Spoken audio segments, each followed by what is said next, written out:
Imagine waking up on the morning after Christmas. The beaches are crowded with families enjoying the holidays. Children build sandcastles along the shore. Tourists relax under the warm tropical sun. Fishing boats drift peacefully across the calm waters of the Indian Ocean. Everything feels normal. There are no warning sirens. No emergency broadcasts. No signs that, within the next few hours, one of the deadliest natural disasters in human history will unfold. Then, without warning, the ocean begins to behave strangely. The ground shakes hundreds of kilometers away beneath the sea. The water suddenly pulls back from the shoreline, exposing rocks, coral reefs, and fish that have never been seen above the surface. Some people run toward the beach, fascinated by the strange sight. Others take photographs. A few realize something is terribly wrong. But by then, it is already too late. Within hours, a single earthquake will unleash a chain of massive tsunami waves that race across the Indian Ocean at the speed of a jet airliner. Entire towns will disappear. Families will be separated forever. More than 230,000 people will lose their lives. 14 countries will be affected. And the world will never look at the ocean the same way again. This is the story of how one earthquake changed 14 countries forever. A quiet Sunday morning. It was December 26, 2004. Across Southeast Asia, people were enjoying a peaceful Sunday morning. In Indonesia, fishermen prepared their boats before sunrise. In Thailand, tourists filled luxury beach resorts after celebrating Christmas the night before. In Sri Lanka, families gathered for breakfast while children played near the coast. Along India's eastern shoreline, thousands of people had already begun their day. No one knew they were living through the final moments of an ordinary morning.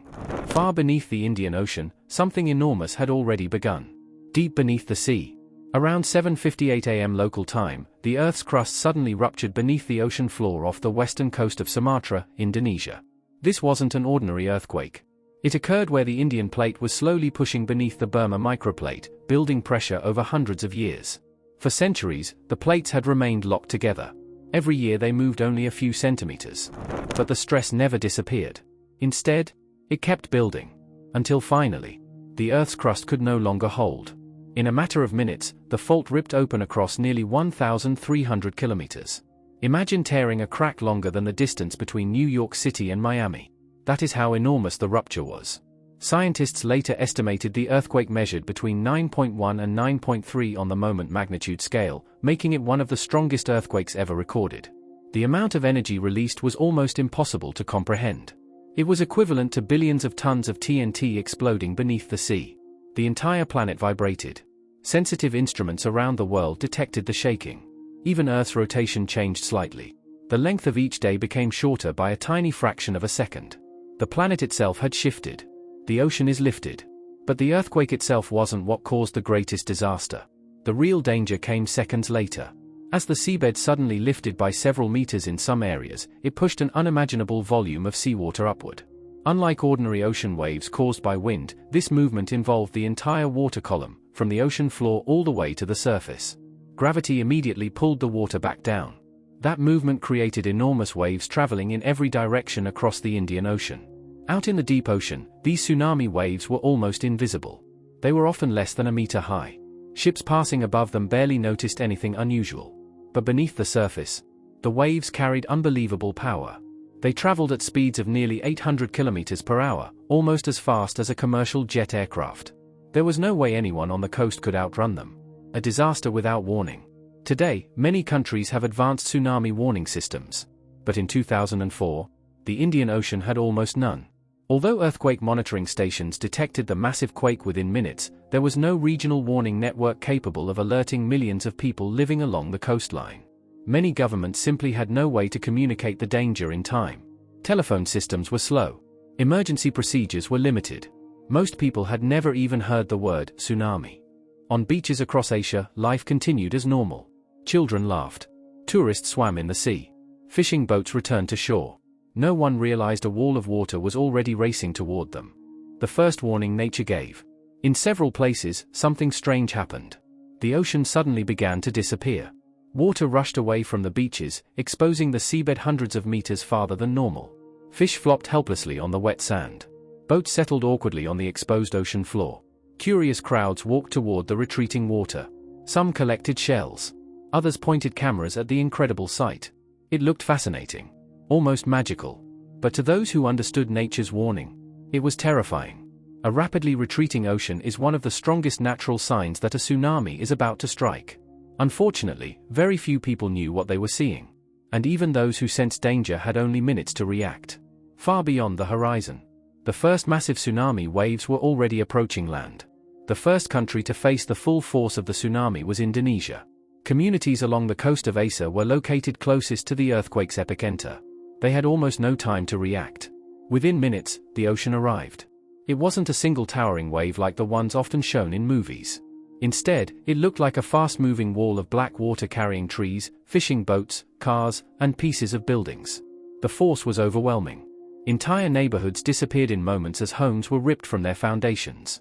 People ran in every direction, desperately searching for higher ground.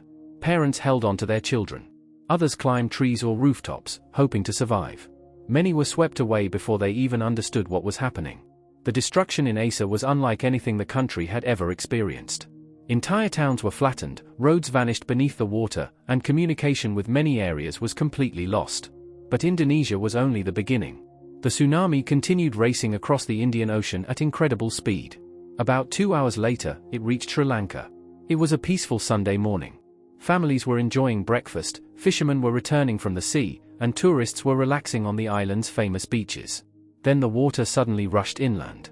The waves crashed through villages, hotels, schools, and railway tracks. One of the worst tragedies occurred when a crowded passenger train, later known as the Queen of the Sea, was struck by the tsunami. The train was thrown off the tracks, and more than 1,000 passengers lost their lives, making it one of the deadliest railway disasters in history. At nearly the same time, the eastern coastline of India came under attack. In the states of Tamil Nadu and Andhra Pradesh, coastal villages were overwhelmed by powerful waves. Fishing communities suffered devastating losses as thousands of boats were destroyed. Families who had depended on the sea for generations suddenly lost both their homes and their livelihoods. Further east, the tsunami reached the popular beaches of Thailand. Holiday resorts that had been filled with tourists only minutes earlier were suddenly underwater. Visitors from dozens of countries found themselves caught in one of history's worst natural disasters. Many had no idea what was happening until they saw the water rushing toward them. Across Asia, emergency services struggled to respond. Roads had been destroyed. Hospitals quickly became overwhelmed. Power and communication systems failed. Helicopters searched for survivors while rescue teams dug through mountains of debris, hoping to find anyone still alive. By the end of the day, it became clear that this was far more than a local disaster. One earthquake had unleashed destruction across multiple nations. And unbelievably, the tsunami was still traveling. Thousands of kilometers away, countries on the eastern coast of Africa had no idea that the same waves were still racing toward them across the open ocean. Hours after the earthquake, the tsunami was still moving across the Indian Ocean. The waves traveled thousands of kilometers without losing their destructive power. Countries that had never even felt the earthquake were about to experience its consequences. Along the eastern coast of Somalia, fishermen and local families noticed unusual waves approaching the shoreline. They had no idea that the disaster had begun nearly 5,000 kilometers away. Within minutes, homes, fishing boats, and entire coastal communities were destroyed. The tsunami also reached Tanzania, Kenya, the Seychelles, and other nations along the African coast, proving that no shoreline connected to the Indian Ocean was truly safe.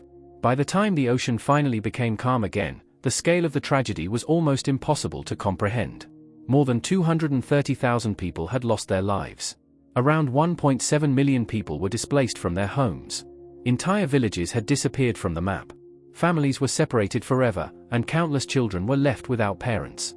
For many survivors, the emotional scars lasted far longer than the physical destruction. But out of one of humanity's darkest days came important lessons.